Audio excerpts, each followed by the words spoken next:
Hit Play. We are the Hit Players. How can we talk to you? Today is another exciting week, as always, every week. A lot of excitement. The Batman has released. We are 1 week away, or 1 week post when we watched it. Well, what? We watched it last Friday, and now we're talking about it. Yeah. But the episode will be uploaded this Friday. Yeah. However that works out. Time is a myth invented by time clock is a flat companies. circle. Yeah. So the Batman, your initial thoughts, reactions. I liked it. It We'll see you lived guys up. next week. It lived up to all of my expectations. I agree. Yeah. Mm-hmm. It was Those expectations, of course, were that it would be more noir focused and more crime It would be more of a detective story, which we got. Yes. That Robert Pattinson would be more of a brooding and introspective Batman, which we got. And that Catwoman would not be the worst character, and she's not. Honestly, the only real criticisms that I would say without spoiling anything would be that the movie is very long. Very. And long. That Andy Serkis, I believe that's how you pronounce his name. Yes. As Alfred, has very little screen time, even though he's an amazing actor. Rarely ever playing a British character, but he is now. The one time he's allowed to not be in mocap. Yeah. They're like, no, we're just gonna let you. We're gonna let you be in it for like 10 minutes max.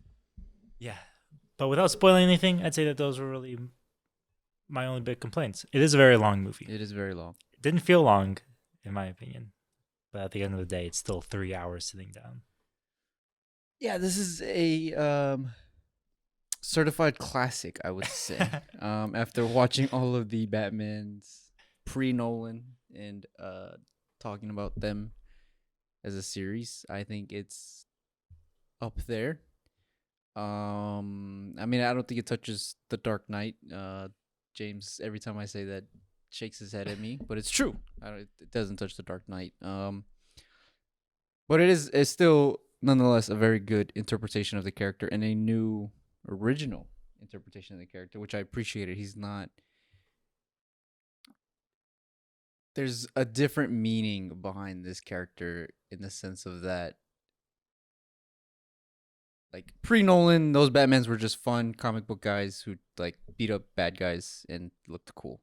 The Nolan ones were almost like a souped up cop, to a degree, where there's crime happening, but it's almost feels like polished crime. Like he's taking down mafia kingpins and stuff like that. And in this one, it feels like he's actually trying to cleanse Gotham by beating people up. And then he discovers that that's not necessarily the way that it has to go. Mm-hmm. There's a whole theme of it. We'll touch it in a spoiler review.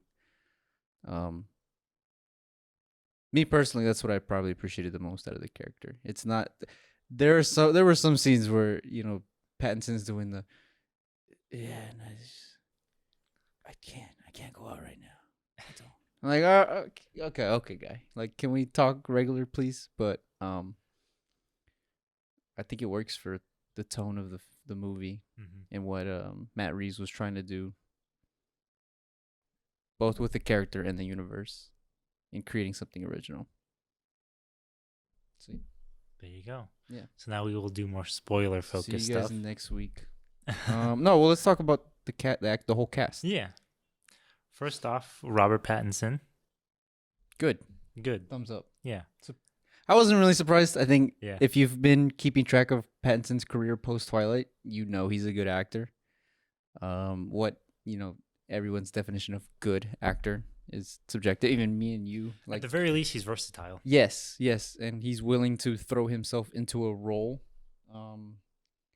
He doesn't suffer from Brad Pittism, where Brad Pitt He's himself. yeah, he talks the same way. He's willing to change his hair, change his look, changes the way he talks. So I appreciated that about Pattinson for sure.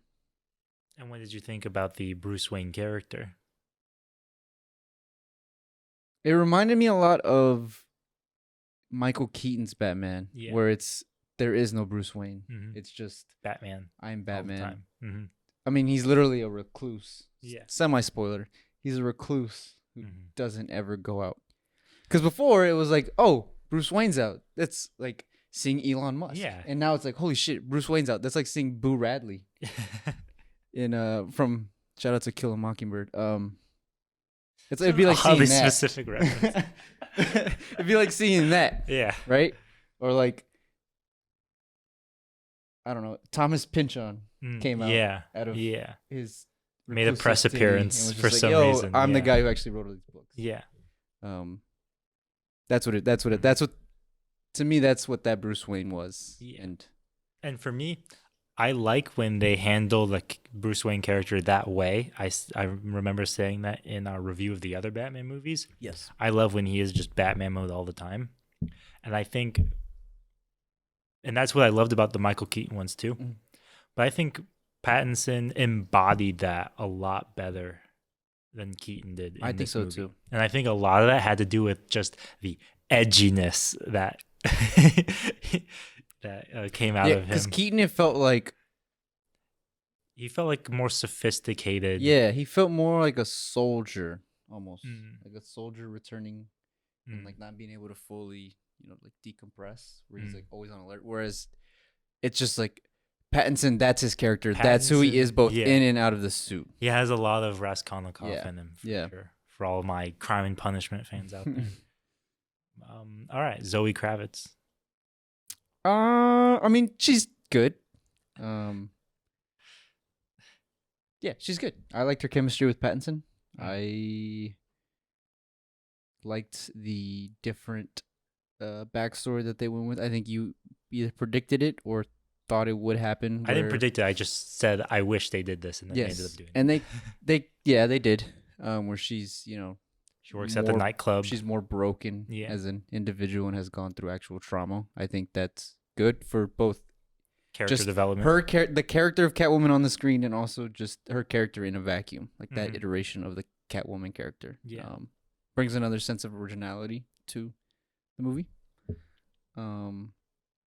Paul Dano, what can you say? We both. I drink your. Unironically, every single time I saw him, I thought of that. I drink your milkshake. Satan, get out! I thought of that. I thought that There Will Be Blood every single time he showed up on screen. We both love the man. He's very good. That being said, though, the arch villain. The Riddler in this movie, is kind of turned up to 11. Yeah, for sure. In a way that feels like.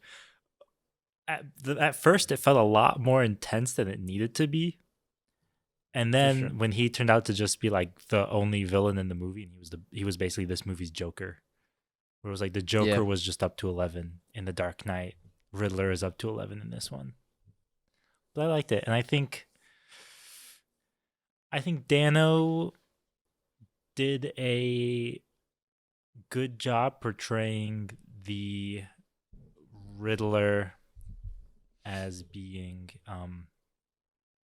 somebody who feels disenfranchised with the city and turns against it, whereas Pattinson, Bruce Wayne, is more like, he has more of the attitude of like, oh, I love you, Gotham City, but I want you to change and be better. Yeah. Whereas Dano is more, he does a good job. The only issue I have with the character is there are certain moments towards the end of the movie where he starts, having his villain monologue moments, and gotta have when it's a comic book movie. I mean, yeah, you gotta have that, but it's like Dano's baby face, his super puffy cheeks, and his like almost Harry Potter glasses. I'm just like, I don't. See, I actually think that worked better for his character. Not for me, no. It was like. Because the whole thing about the character is he feels almost to a degree misunderstood. He's the Yeah. angry white man. This is not a spoiler yet. Yeah. But he's misunderstood. Mm-hmm. So and there's like very real world that's brought into this movie. Yeah. Where it's they're using certain means of communication and just like the way he hatches out his plan for Gotham. It's like that's real world stuff. And so when he takes off the face and it's a baby face, it's like how many school shooters have we seen have had baby faces? Yeah, or just like it's like random people. They don't even look evil. It's like they look evil, and then you go look at their yearbook photo, and you're like, that makes sense. Yeah. All right, Jeffrey Wright as James Gordon. No, the Gary Oldman, in my opinion. Yeah. Something about Gary Oldman, maybe it's in his name, but he just looks old. And I feel like he fits that more like weathered cop aesthetic more than Jeffrey Wright. But I appreciated how this Gordon was the Gordon from Year One, the comic book, where he's just Lieutenant Gordon. Yes. He's also fighting against the, kind of like in Batman Begins as well, right? It's that early Gordon also fighting the corruption as opposed to spearheading the Enlightenment. Yeah. That I appreciate about the character, 100%. Yeah, he had good he also had good chemistry with Pattinson. Where it's like there's a scene where, he's yelling at him like, "Hey man, you better chill out." He's like, "Yeah, that feels like two cops who are on some shit and just arguing with one another." Well, I feel like it also is a good example of the way they handle Batman in this movie, where he is treated like a vigilante. Yes. And he's not treated as a part of the law. Yeah. Or like even an extension. Because people were like, "Oh wow, that's weird. A guy dresses up as a bat. Oh, he's beating up people, bad guys. Oh, okay, he's a cool guy." And like within the first 30 minutes of each iteration of the movie, this one it's like do we trust you? We don't like you. Yeah. Like he's treated hostile throughout basically up until the last little set piece. Gordon is the only one who trusts him, and even that is a little tenuous. Between them. Yeah. I mean, he calls him out a couple times where he's like, "You don't trust me?" Yeah. And Batman's like, "I don't trust anyone. Why would I?" So, I did like that what they did with that as far as how the public views, because even for sure, the when he does this is beginning, and this isn't a spoiler because it's in the trailer. But when he starts beating up those thugs on the subway or by the subway station, and the guy he saves looks at him and is like, "Don't hurt me, man." It's like no other iteration of Batman had the interaction where the person you saved thinks they're about to get the crap beat out of him. And I think it just shows the public's perception of Batman and how that shows his character development throughout the movie. Yeah. Which we'll get into in a little bit. All right.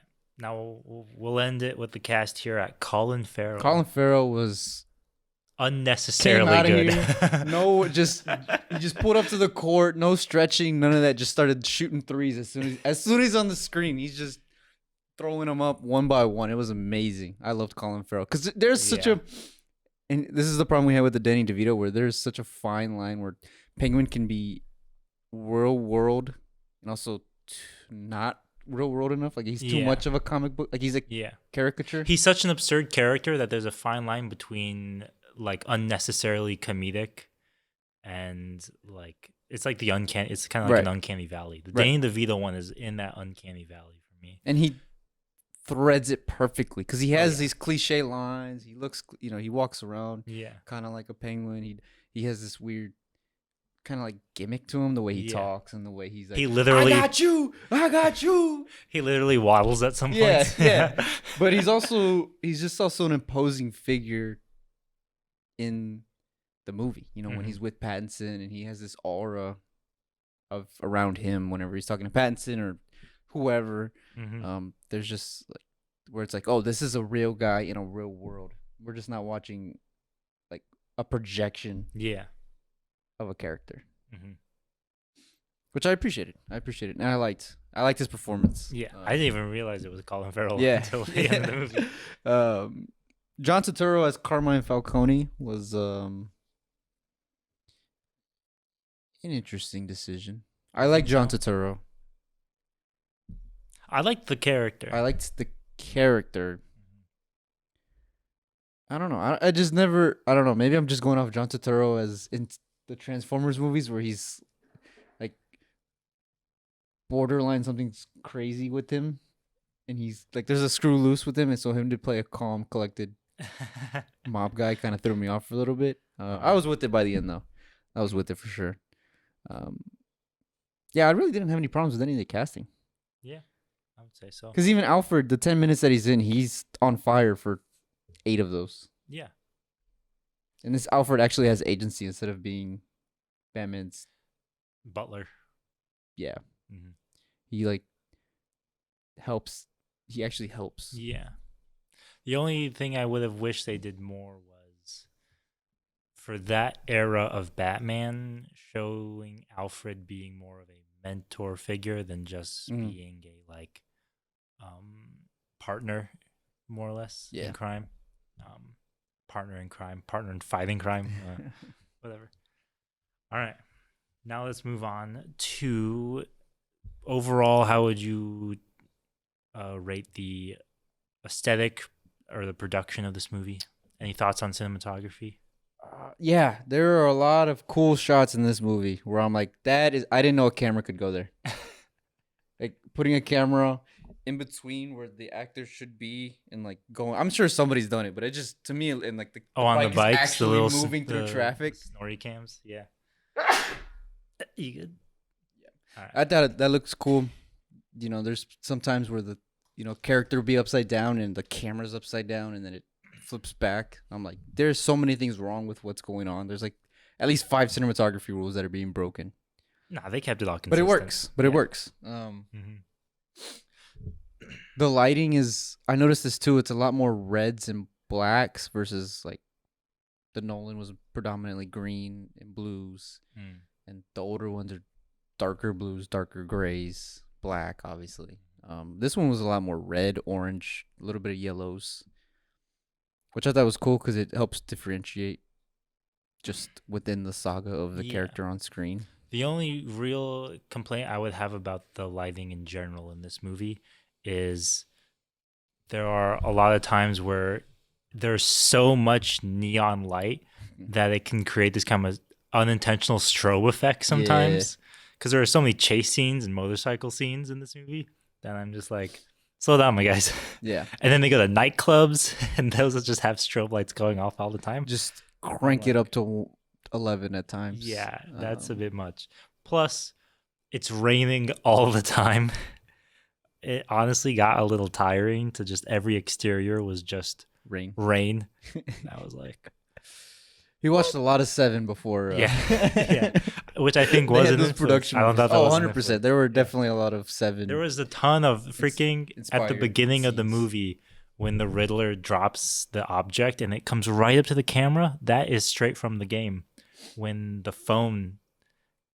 They drop the phone under the bed and it just is perfectly right within the focus of the camera. Yeah. That is straight from David Fincher. 100%. All right.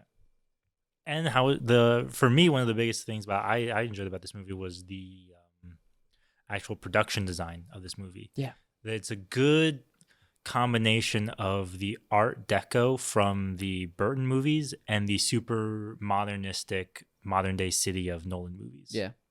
There are some scenes where it just feels straight out of like an Art Deco like fangasm. Like there's entire locations that I'm like, oh, that's like BioShock or that could be from Atlantis Shrugged or something like that.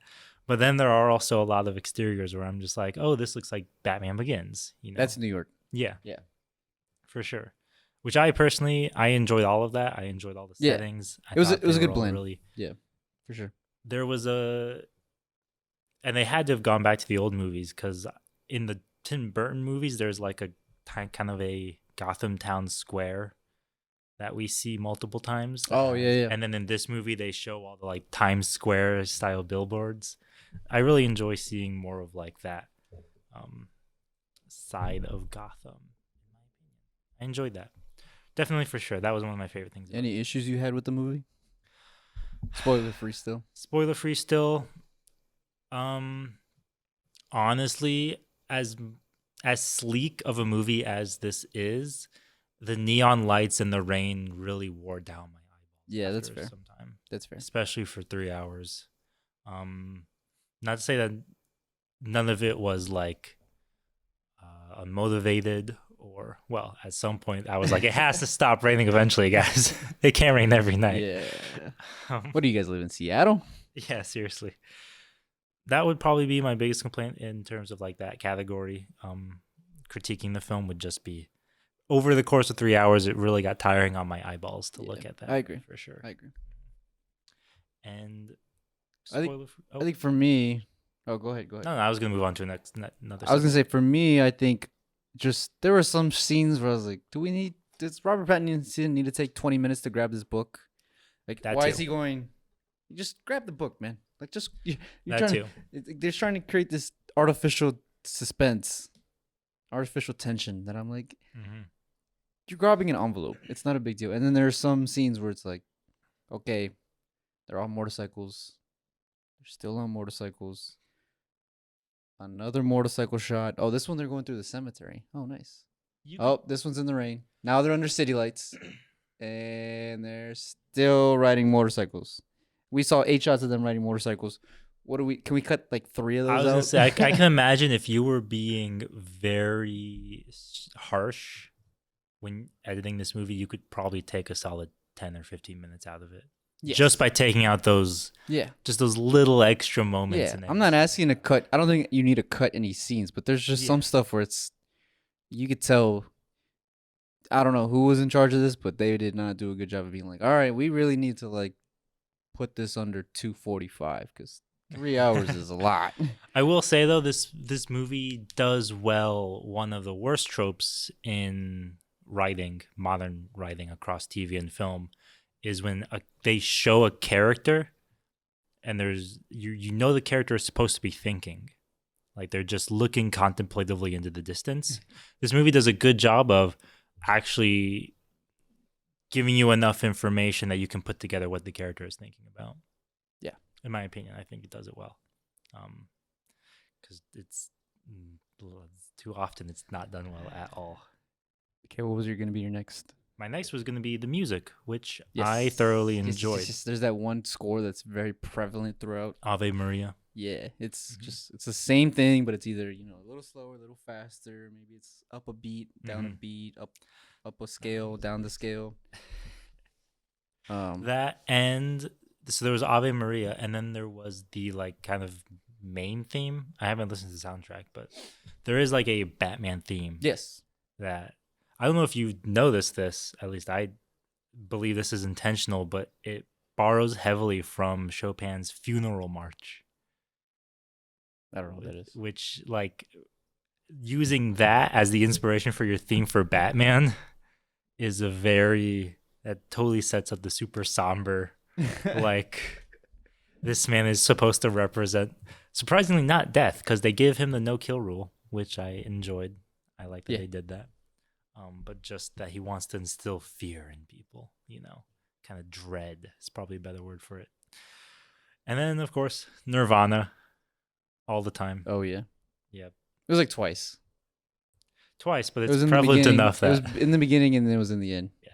Yeah. When I heard it the first time, I was like, "Oh, they're bringing this back, aren't they?" The way they shot that first scene with the music, something in the way. Yeah. Great song. Really sets the mood. Mm-hmm. Don't know if we needed it for the end. I would argue no. It works. I'll say that much, but. Like it works for the beginning because we're setting the scene for a very bad Gotham, and at the end it's, there's got to be like a sense of you gotta end the movie on an upbeat, and it doesn't feel like Nirvana is that upbeat. Nah, I think it fit the mood perfectly. But other than that, it was good. Yeah, for sure. All right, do you want to be more spoiler intensive now? Yeah. So we're going to do spoilers now. So go away. If you haven't watched it yet, go watch it, please. Or if you don't care to get spoiled, we're going to go right now. All right. Spoilers. Batman dies? No. Um. The ending of this movie is ridiculous. Yes. Okay. I'm glad we could start there. Yeah. I was with the movie. I was feeling it. I was feeling good about where we were going, and then they captured Riddle, and I was like, "What the? We have 30 more minutes. What are they gonna do?" And then there's this whole secret plot that somehow no cop, CIA, FBI, NSA, damn well they're reading emails. Nobody found it out, especially because they're using the internet Yeah. to communicate. Mm-hmm. So it's like, how does nobody sniff this out? Like, I don't know, 2 weeks ago. And then they do that one trope where it's like one guy just happens to be like, "Oh yeah, that's the tool that carpenter installers use." Yeah. And it's like, Like if I tweet right now, "Hey, American Airlines, watch out tomorrow," like, cops are probably coming in my door right now. yeah. Like, you guys might not have a podcast host next week. So the fact that 500 people were able to communicate freely on the internet, Mm-hmm. and they did the whole thing of like, "Oh, it's encrypted." It's like, we can hack into Russians and Chinese. Like, you think they're gonna? Yeah. Some guy working in his basement or attic or whatever Mm-hmm. has encryption that doesn't. Like, come on. Like, when I found that out, I just lost. I lost. I mean, it's still a good movie. Don't get me wrong. I can only suspend my disbelief for so long. The use of technology in this movie is very heavy-handed. Yeah. In terms of like, it will literally say "device is encrypted" on the screen. Yeah. And I'm just like, yeah, are you gonna start hacking and a bunch of green text is Which, gonna show? works if this movie was made in 1994. Yeah, But yeah. not now that we're in 2022. It's Mm-hmm. like, we know how technology works to a degree. We don't need to see. Yeah. I'm in. We don't need to see that. We don't need to see We that. know that that's not how hacking actually works. And to me, the flooding of the city is a little. It's an interesting Yeah. idea, but it's not an established premise at all. Up until there's no established for that idea whatsoever. Yeah. There's no shots of this, a heavy. Okay, there's rain, so they could have had like shots of weather people being like concerns about whether the seawall will hold up against flooding this year or something like that. Like they could have just done anything like that. What they did instead was they focused on the election campaign for a character. What was her name? Bella Real. Bella Real. Yeah, who she is established in the background, and then she gets shot, and then she just disappears. When they could have established, hey, the seawall might be compromised. It's lots of rain. We're expecting heavy flooding. And then the Riddler is like, I'm just going to blow up the dams. And it's like, oh no. And then you shot the politician. I didn't even know there was a seawall. He put the buses, he Yeah. says he parked buses up along I was like, the wait, seawall. Gotham's underwater? What the hell? Yeah, this is New Orleans now. What the heck? Yeah, That, to me, I was was very like, confused by that. Yeah. Whatever. Gotham really has some of the best structural engineering in the world between Bane blowing up a football stadium and the bridges, Yeah. and now the seawall is getting blown up by the Riddler. Yeah. They really got their work for that one. And then Joker blew up a hospital too. See, but at least I'm glad you brought up Bane, because I was thinking of a real world example of how to set it up. Bane was set up because they were, what was it? It was there was a scene where he does a thing. Maybe I'm lying. With the bridges, Yeah. and he blows them up. I mean, they probably just put explosves on the bridges. No, they so- definitely did, but I'm saying, isn't there a scene? Maybe I'm just talking out my butt. Yeah, you are. You're not gonna make a point. Move on. Anyways. So that to me, I mean, I understand why they used the Bella Real character because she has connection to the renewal project that Thomas Wayne had connections to. Mm-hmm. I think that's the kind of information that you can use one scene for an exposition dump and then move on from. But it would have been much more effective if all of the TV presenters were talking about flooding, and then you flood the city at the end of the movie. Yeah. As opposed to, setting up this renewal project. There's a bunch of trucks. Yeah. I think that would have been slightly stronger, but also it kind of it paints them in a works. funky picture for any sequels. or anything like that. As far as like, is it gonna be Gotham 6 years later, and now we just got all the water out? You know, because like if we're basing this off real world, Yeah. like Katrina took a while, Yeah. or New Orleans, I'm sorry, took a while to actually get like up and going, and it's not a huge metropolis area like Gotham. Gotham. Yeah. So it's like, are we And that's gonna? one of those things too that I don't like that they didn't establish the whole flooding thing early on, because when they show shots of Gotham being flooded, and it's like up to almost like half like street lamp level, like cars are floating, and you're like, really? You could Yeah, have told me beforehand that this like hasn't happened since like 2000 or something like that. it's I don't know. weird. Yeah, It's a weird decision. I think it would have to been. to end it like that. Yeah, I didn't think that was the strongest ending. I do, however, if you ignore the flooding, Riddler's actual assassination plot on the Bella Real character, that I think is super cool because it's super creepy. Mhm. Super kind of like all these masked men sniping all Just these coming people. out of nowhere. Yeah. That is super cool. Well, that is super effective. Wait a minute. What's that knocking on our door? Oh, In my opinion, I think that is, to the Riddler's plot, I think that's a good ending. I just don't think the flooding is really yeah, used well. they that was, I don't know, that was an interesting one for sure. I did like, even they could have done like bombs are exploding around the city, people are gonna congregate in certain areas, so we're gonna send guys to those areas, like evacuation centers or something. But flooding the whole city is just, it's too much. It took me a little out of the world. Yeah, I didn't like that too much. That being said, though, I mean, that would probably be my biggest complaint about the plot of this movie. It's the Riddler, so there's always a little leeway with like the riddles themselves. It's like they're just logical enough for Batman to figure them out, but they're just incomprehensible enough that the audience won't be able to. Regular cop can't figure it out. Yeah. So Makes there's always sense. leeway there. But I don't know. I think what I wanted to get out of this movie was Bruce Wayne being super edgy, angsty, and brooding all the time. And Which we for sure got. We for sure got that. And I just wanted a super cool looking stylized Batman movie, which I think we got. We did get, yeah. But I think in terms of like the overall aesthetic and vibe of this movie, this is probably the maximum darkest a Batman movie can go. I don't think you can go any more depressing unless you're in terms willing of the tone. to go rated R, which they wanted to do, but that was, and I'm glad they didn't actually. Yeah, they couldn't do that. I mean, I'm glad they still gave him the no kill rule. That is something that for Batman fans, it's been pretty contentious about, like the Nolan and the specifically the Zack Snyder ones.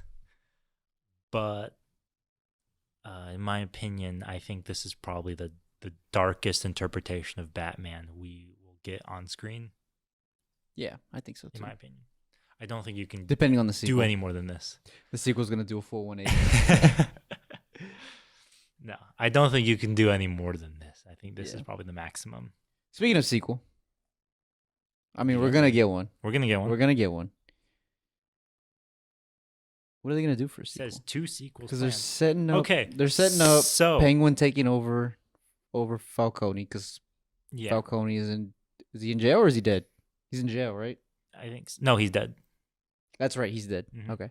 So Falcone's dead. So Penguin's gonna take over. Penguin's gonna be the mob boss. And then they set Selena up. Kyle's gone. And they set up Riddler and, spoiler alert, actual spoiler alert. This is like legit heavy spoiler. An unnamed prisoner, an unnamed Arkham prisoner. It's the Joker. Which got me really excited because there is, in the comics, like it's called the War of Jokes and Riddles, which is an early Batman, like early as in young Batman. It actually came out in like 2016. Yeah. But it's an early Batman story about a Gotham City gang war between the Joker and the Riddler. team up and then they fight each other. And Batman has to figure that out. does some stuff that becomes very integral to his character, at least if you are the person writing Batman during that era. But nevertheless, that is something that got me super excited when that happened, because I was like, ooh, you're going to go this route? You're going to adapt this story? That, I think, would be interesting to see the War of Jokes and Riddles adapted. But I'm actually not excited for that. I think we've gotten too many Jokers. We need some more. We need some more villains. The cast of this movie have expressed that they want a certain storyline called the Court of Owls to be adapted. Yes. And that would also be incredibly exciting to see in that's in, the one where in it's like the cinematic form. secret society, right? Yeah. Yeah. I remember. Mm-hmm. I remember reading about it. I didn't actually read that storyline. Would recommend. I'll buy it, don't worry. Add it to the list. It's a long list. But yeah, no, those are for sequels. I think those, anything Court of Owls, or if they do any more Tom King stuff, I think I would be really excited to see more of that. I'm just excited for more Batman. As As long as it's Matt Reeves. Yeah. Because this could go pretty bad if they switch directors. That too. Which, knowing Warner Brothers, I'm not really confident that they retain Matt Reeves. Yeah. I also would agree that having Catwoman leave probably wasn't the best choice or strongest choice. Yeah, it feels weird because it's... I don't know. It feels weird that she's leaving. Within the movie, she fulfills that role of being like a part of Batman that he doesn't have himself. In a vacuum, it makes sense. Yeah. But bigger picture, I don't know. It would disappoint me if in the sequel they did what they did in when we watched the Tim Burton and Joel Schumacher ones, where he's like he has a different girlfriend each movie. Yeah. If they did that for these, or even like freaking like James Bond. Yeah, I would be. That would be disappointing. So. Unless they go the whole Vesper route, and she's like a prevalent theme throughout however many movies they decide to do. That would be interesting. Matt Reeves, you're welcome. I just set that up for you. Yeah. LMAO. Yeah. They're actually gonna do Batman No Way Home, where all the interpretations of Batman come together. Could you imagine? It's multiverse time. That would be baby. Interesting. That would be very, very interesting. What would you rate this one compared to on the list of all the other ones? I would give this one a solid A. Yeah, this is a good A. Mm-hmm. It's not. The only problem I have with it was it was too long. If we cut 15 minutes out, make it more tight, more focused, a little more succinct, tight, work on the ending just a little bit, because the ending, going back to the ending, I did like that whole thought of Batman coming to the realization that I mentioned this in the spoiler free, but now I can actually talk about it openly. Of him coming to the realization, like, I don't need to beat up petty thugs. I need to be a face of hope. Mm-hmm. And like, if I can be on the front lines trying to save the city, people can be inspired by that. Yeah. And it's not until the ending, literally the ending, when he's taking the girl and all the people are touching him and the news is reporting on him, like helping out are they refugees, evacuees, citizens? Well, citizens. When he's actually helping out citizens and there for them, it's like, oh, I can do more. Yeah. I can be more than just a guy walking around in a bat suit. Yeah. In the shadows. As he says. Which is often. cool. Because the Keaton, the Schumacher, and the Tim Burton's ones, we never got any character development. Mm-hmm. At least we never got any character development to begin with. Yeah. The Nolan ones, there is slight character development, but he already starts with the mindset of, I need to be something bigger than Bruce Wayne. Yeah. Like, I need to be the beacon. He starts with that mentality, like, from the jump in Batman Begins. Yeah. In this one, he has that development, which I liked. Mm-hmm. For sure. Yeah. Like in the Nolan ones, it feels like he has that realization, and then he just continually tries to keep a grip on it as people take it away from him. There's conflict in him even shedding that at the end of Dark Knight, Yeah. when he has to take the fall for Harvey Dent's death. Spoiler alert.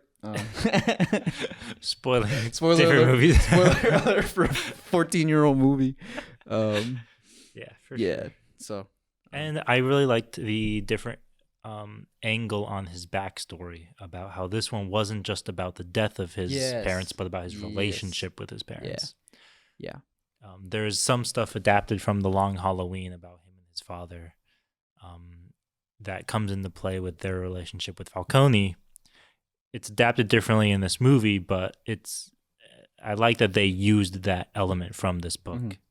At the very least, I enjoyed it. It was more about him and it's what his father had previously represented for Gotham. It's a real world look into sometimes when people find out truths about their ancestors, and that shattering of your reality.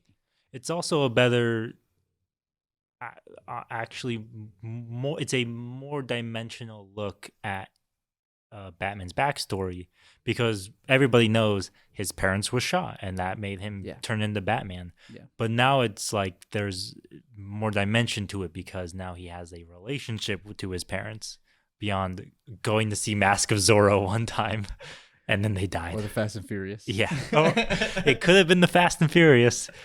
They never say what movie they saw. Yeah. Thank God we didn't get a flashback scene, because if I had to sit through another flashback scene of the parents getting shot, I would have been very upset. You'll get it in the sequel. You'll get it in the we've sequel. Seen it so many times. Every single Batman movie we've seen it. Yeah. I don't know. Do you have any more to add? I think we covered everything. Yeah. The only other thing I can say is I'm excited to see more. Yes. And I would say if you want to see this movie, go and see it. If you don't know if you want to see this movie, watch other reviews, watch trailers. Yeah, if you like Batman, this is a good Batman movie. Yeah. So if you like Batman, you've already watched it. It's a good addition to the Batman cinematic canon. Yes. It's not Forever and Robin. It's not a Justice League iteration of Batman. Cool. All right. Well, I think that's our review on Batman. See you guys next week as we discuss